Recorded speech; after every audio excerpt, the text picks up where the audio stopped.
Hey guys, welcome back to Gretchen's Vegan Bakery. I'm sorry it took me so long to get this recipe out to you, but as promised, the Italian ricotta cheesecake. If you have never tried an Italian cheesecake, just think cannoli and cheesecake collide to make the most perfect dessert ever. Super moist, scented with citrus and a hint of cinnamon, made with vegan ricotta for a much lighter cheesecake than you know the New York style to be. Check out how easy, and when I say easy, I'm not sure it gets any easier than this. I've been making my own ricotta cheese out of tofu for my baking lately, and I've decided it's just far superior than any of the store-bought stuff, so that's a real win since just about everyone can get tofu, but not everyone can get those brand names of ricotta being sold. Just be sure to drain your tofu of the excess water, then get it to a food processor. Give it a whiz until it resembles ricotta cheese, and that really shouldn't take more than a minute, like not even a minute. But be sure to pulse it though so that you don't puree it to a liquid. You definitely want the texture as you see here. Now transfer that to a large mixing bowl and then add the zest of an orange and a lemon.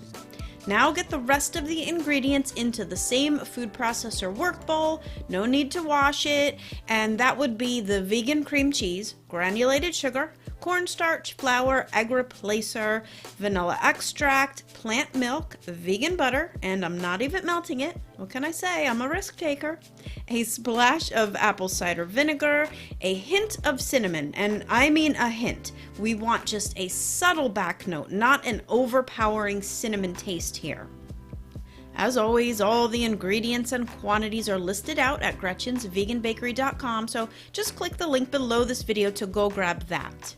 Now just process everything smooth. And I want to give a really quick special shout out to my patrons on Patreon and my pals in PayPal. With your help, I was able to get this new food processor as my old one took a crap a while back. So thank you guys so much for helping to offset the cost of a new one. Pour that batter into the large mixing bowl with the tofu ricotta and the zest, and just whisk it smooth. Now you're going to pour the entire batter into a greased and parchment-lined cake pan. Into a water bath it goes, and you're going to bake that in a preheated 350-degree Fahrenheit oven for 1 hour. Then you're going to let it sit in the oven that has been turned off for another hour. Just look at this beauty. If I have ever seen a beauty, it is this.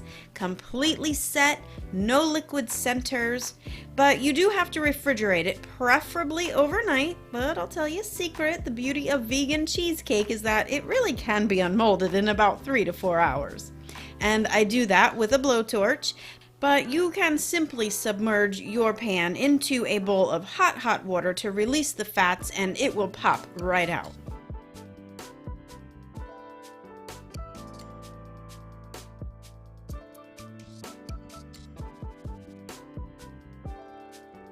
Don't forget to get that parchment paper off the bottom and then invert it onto your serving platter. The delicate signature sprinkling of powdered sugar.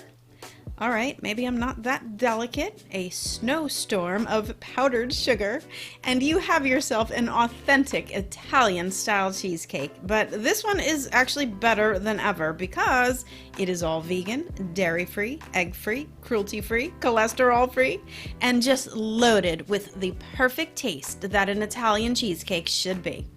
Garnish yours with vegan whipped cream and a cannoli for that extra something, or just go 100% purist and leave it as it is. So that's it, guys. That's my recipe for Italian ricotta cheesecake. I know you are going to love it. I don't even want to tell you how much of this I ate. Like, it was really not a good idea.